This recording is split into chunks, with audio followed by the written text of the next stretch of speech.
My name is John Johnson. I'm an able-bodied bullet sponge deployed to fight aliens who don't use guns, so I'm just a regular sponge. They're gonna tear me apart. To ease the tearing, I lathered myself in gear, a monotonous routine that got thrown off by a fellow new recruit pleading for guidance. He spoke with funny letters indicating he had a Russian accent. Of course the Russian was named Boris. Same applies to me, the American, John Johnson. Together we boarded the vessel that would take us to those mean old Xenos. On the floor were poached extraterrestrials laid out like rugs, welcoming us to this unearthly hunt. My comrade was very encouraging. He couldn't wait to get back to his mom. Me too, buddy. Damn Freud demanding we all lust for Boris's mother. Arriving to the war zone, that mother-loving Russian was ready to go, but I didn't even have my gun loaded. Separation left me alone, roaming through a busy wartime infirmary. A few of the soldiers were different species, with scales, tails, and all. None of the humans in this inclusive army was shooting at them, meaning they're ally aliens. Trekking towards the battlefield, I was too oblivious to activate the flashlight attached to my armor. I had to stay close to the brighter soldiers. On the front lines, Marines were battling the oddest-looking foreigners known to man. One of them appeared kind enough to give you the lungs off their back.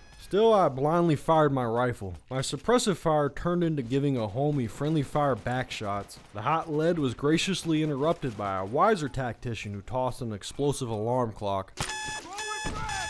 While advancing on the enemy, a UFO rider rammed me. An almost human-like behavior, similar to every truck driver's fantasy of murdering cyclists. The aliens were gaining ground, literally turning sand black faster than a certain racial slur aimed at Middle Easterners. Charlie hit off screen, making my taskbar the jungle I'd spray and pray into. All was well until an asteroid humper pounced on me. An attempt to drag me away was made. My teammates had to thwart the abduction. These aliens then tried fortifying a bunker. Us jarheads blasted our way through the inky walls and protective butthole. As the siege raged on, I had to take a breather due to my vision getting blurry. Some know-it-all pink moth came along to tell me I needed blood. Under the impression the medic administered the blood transfusion, I clocked back into the war. Although my blood loss ailment was being a bit of a nuisance. Bothersome enough, I was forced to retreat to camp and beg for blood. The doc set me straight like conversion therapy, which didn't work since I was still horny for vital fluid loss. Fulfillment of my kink came when I got dropped and dragged into the darkness by an alien. I only escaped because another soldier carried me off to safety. Alive and stuttering, I returned to combat a seemingly invincible foe. Normally when you shoot something with a shotgun, it doesn't respond by bitch slapping you to the ground, but that's what we were up against. Okay, I shouldn't be so pessimistic. Plenty of the aliens were reacting properly to our bullets. Others remained being dicks by spewing acid. At least I was able to take out one of their sleeping bag sized larvae. Out of shells, I switched to my sidearm. Instead of my gunshots pinching the enemies, they've been downgraded to pokes. I continued firing my pistol until one more splat of alien juice put me down.